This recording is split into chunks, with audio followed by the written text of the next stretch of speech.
ఓం నమో గణపతయే శ్రీమన్మహాగణాధిపతయే నమః. శ్రీమహాసరస్వత్యై నమః. శ్రీగురుభ్యో నమః. హరి ఓం. రామాయణానికి సంబంధించి చాలా మంచి ప్రశ్న అడిగారండి. రామాయణం నేటికి కూడా ఎందుకు ప్రపంచవ్యాప్తంగా ఆదర్శప్రాయంగా ఉంది అనేటటువంటిది. నేటికి కూడా మనం ఎందుకు రామాయణాన్ని మన జీవితంలో భాగం చేసుకున్నాము, నేటికి కూడా రామాయణం మన జీవితాలపైన, భారతీయుల జీవితాలపైన అంతటి ప్రభావం ఎందుకు చూపుతోంది అనేటటువంటి ప్రశ్నకు సమాధానం అండి.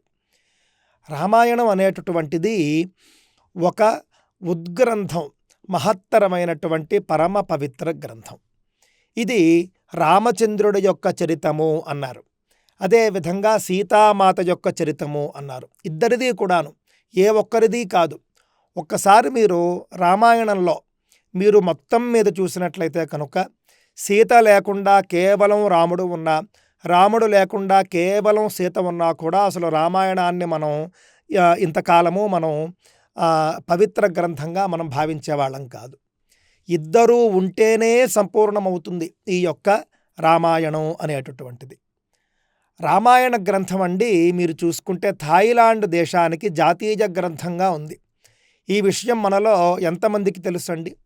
ద రామకీన్ అనేటటువంటి పేరుతో థాయిలాండ్ జాతీయ గ్రంథంగా శ్రీరామ వైభవమే ఉన్నది, రామాయణమే ఉన్నది.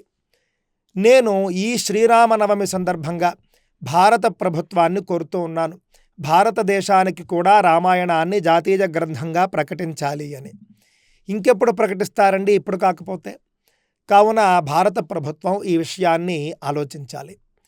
ఇక రామాయణం విషయానికి వస్తే, రామాయణంలో రాజనీతి శాస్త్రం అద్భుతంగా ఉంటుందండి. రాజకీయం ఏ విధంగా చేయాలో మనకు అద్భుతంగా కనిపిస్తుంది.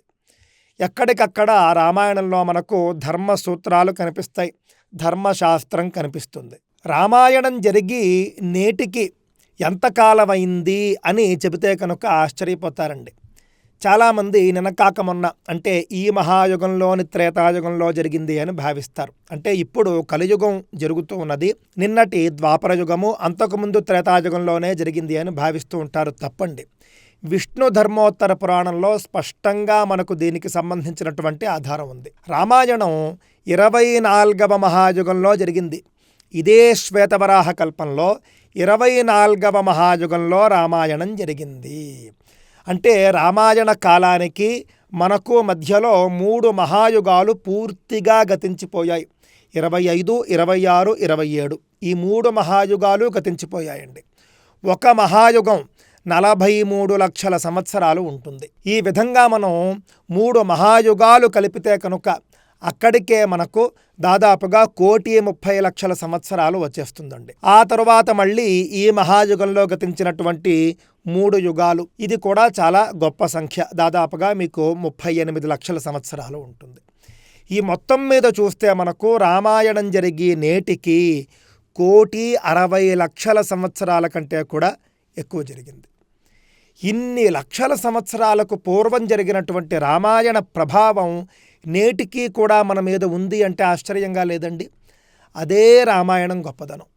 మన మీద మాత్రమే కాదు, అంటే భారతదేశం మీద మాత్రమే కాదు, థాయిలాండు, Cambodia, Malaysia, Indonesia, Sri Lanka, Tibet, మయన్మారు, ఈ విధంగా ఆసియా ఖండంలో ఉన్నటువంటి అనేక దేశాల మీద రామాయణం యొక్క ప్రభావం ఉన్నది.